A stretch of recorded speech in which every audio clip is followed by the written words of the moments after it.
I think it took me a really long time to find the community that I fit in. And I think partially it was because there weren't as many before.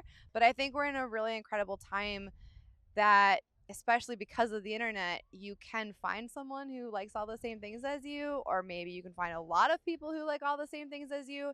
So I think if you haven't found your people yet, like, keep looking because they're probably out there. Or if the group that you want to exist doesn't exist yet, try to make it yourself. Hi,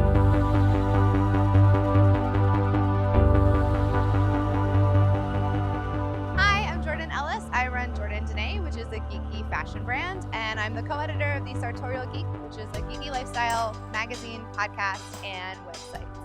The whole clothing company started as an Etsy shop, and I had heard that like finding a niche was the way to stand out. So I wanted to do something that was combining like nerdiness and femininity and well designed and well made things, because that exists a lot now, but it didn't exist very much then. So it was sort of combining those things to give myself an edge to be a little different, but then also those are all the things I like and care about.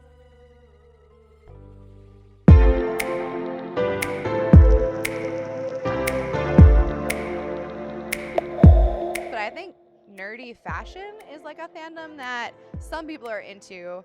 There's a lot there. So if you're a casual fan or you just kind of like see what's on Amazon or see what's in Target, that's great.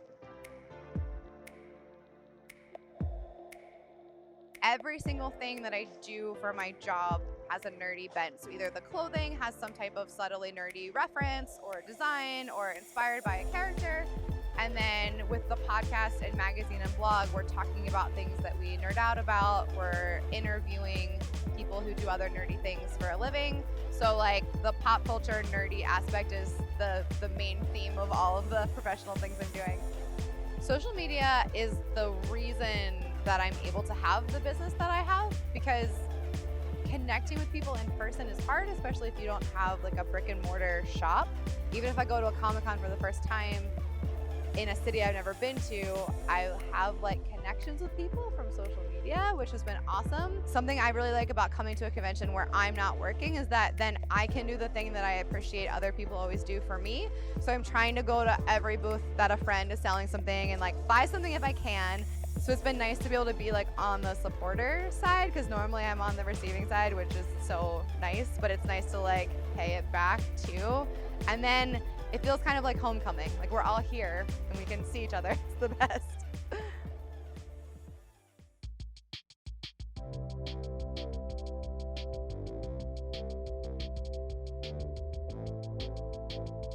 Being a fangirl, I think, means being really excited about something. So it's not like it has to be a specific thing. You can be a fangirl for sports. You can be a fangirl for music. I personally am a fangirl for nerdy things. So like TV shows, movies. But I think being a fangirl is just being an extreme fan of something. I think that fangirl has a sort of young connotation. So a lot of people think of like 11-year-olds freaking out about boy bands, which is true too. So I think there's a version of fangirl that's like excited, screaming, super fans, which still happens. But I think that fangirl can be any level. So you don't have to be like, you don't have to look a certain way. So you don't have to be like screaming, waiting in line for 3 hours. You can just enjoy something a lot and like have that be a part of your life.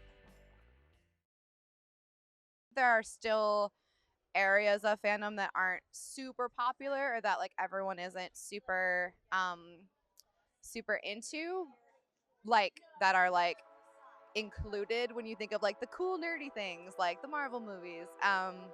But I think it's been really impressive how much less like other nerdiness has been. But I try to, in like my vocabulary, to make it not be like the things I like are the only things worth liking. And then with the magazine and podcast, we're getting better at it. But that's something that we like about having contributors, so that if there's a fandom that like my co-editor and I don't know about, it's not left out. Because we're two people, we can't like know everything. So if there's a super niche thing a web comic that you're obsessed with, or like an anime show that no one has seen, or a board game that is still small. That way we can still have a platform for it, even if we don't actually know what it is. So being like listening to other people and giving them a space to talk about the things they love has been like a way we've tried to combat gatekeeping. Instead of saying like, oh my God, how have you not done that yet? The response being like, I'm so excited for you that you can still, like, you haven't experienced this yet and you get to for the first time. It's such a strange idea to tell other people what they can like and what they can't like and how much they like it and if that makes it valid or real. It's been really important to me, especially because we do so much with women, and like try to be like, open and welcoming to marginalized communities. It's been like a very, very important thing to me to not participate in gatekeeping things.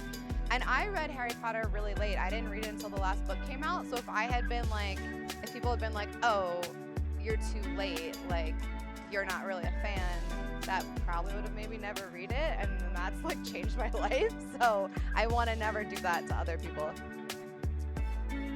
I hope the fangirl community keeps growing and stays positive. I think right now it's moving in a really good direction towards being more inclusive, carving out space for people who haven't had space before. And I hope it keeps going that way, because I know sometimes when things get big, then like the initial message or the initial heart gets lost. I hope everyone like keeps the heart of why we love being fangirls.